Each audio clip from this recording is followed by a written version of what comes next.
ঠিক পরিচয় শনাক্ত করা যায়নি। আপনাদের জানিয়ে রাখি, মাত্র ৫ মিনিট আগে এখান থেকে যেই খণ্ডিত মরদেহটি উদ্ধার করা হয়েছে, সেই দুটি হাত এবং মাথা সেটি পুলিশ নিয়ে গিয়েছে এবং এখানে ঠিক সকাল ৯টার দিকে এই মরদেহটি উদ্ধার করা হয় বা প্রথম ঠিক সন্ধানটি পাওয়া যায় খণ্ডিত মরদেহটি। তার পরবর্তী সময়েই এই যে ঠিক ব্রিজের নিচেই মরদেহটি একটি ব্যাগে ভরা ছিল এবং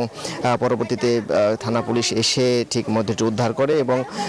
উদ্ধারকৃত মরদেহের মধ্যে শুধুমাত্র দুটি হাত এবং মাথাটি পাওয়া যায়, আমরা এমনটি দেখেছি। ধারণা করা হচ্ছে এই খণ্ডিত মরদেহটি ২ থেকে ৩ দিন আগে হত্যা করা হয়েছে এবং হত্যার পরে ওই নারীকে এখানে ফেলে রেখে যাওয়া হয়েছে এবং এখন পর্যন্ত এখানে সিআইডি টিম এসেছিল এবং পরিচয় শনাক্তের চেষ্টা করেছে, তবে পরিচয়টি এখন পর্যন্ত শনাক্ত করা যায়নি, কেননা আঙুলের ছাপ নেওয়ার চেষ্টা করা হয়েছে, সেখানে আঙুলের চামড়াগুলো পচে গিয়েছে, ফলে সেটিও সম্ভব হয়নি এবং এই মরদেহের বাকি অংশটুকু উদ্ধারের কার্যক্রমটিও চলছে এমনটি পুলিশ জানিয়েছেন এবং ময়নাতদন্ত প্রক্রিয়া চলছে। বাকি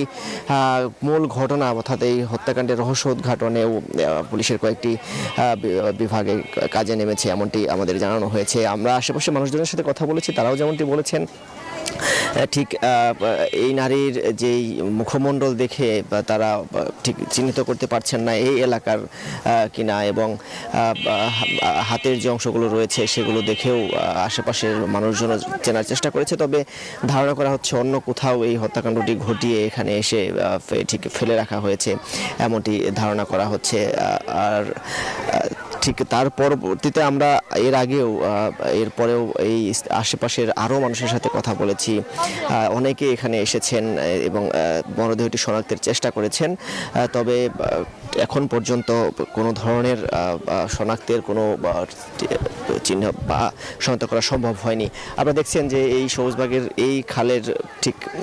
যে ব্রিজটি রয়েছে, এই ব্রিজের নিচেই বস্তার ভেতরে অর্থাৎ বাজারের যে ব্যাগ ছিল সেই ব্যাগের ভেতরেই দুটি হাত এবং মাথা ছিল এই মরদেহের। ফলে সব মিলিয়ে আমি এই মুহূর্তের পরিস্থিতি যদি বলি, পুলিশ সহ আইনশৃঙ্খলা বাহিনীর সদস্যরা মরদেহটি নিয়ে গিয়েছে এবং পরিচয় শনাক্তের সর্বোচ্চ চেষ্টা করা হচ্ছে এবং এর বডির যে বাকি অংশটুকু সেটি উদ্ধারের চেষ্টা করা হচ্ছে। তো এই ছিল আমার সর্বশেষ রোবা।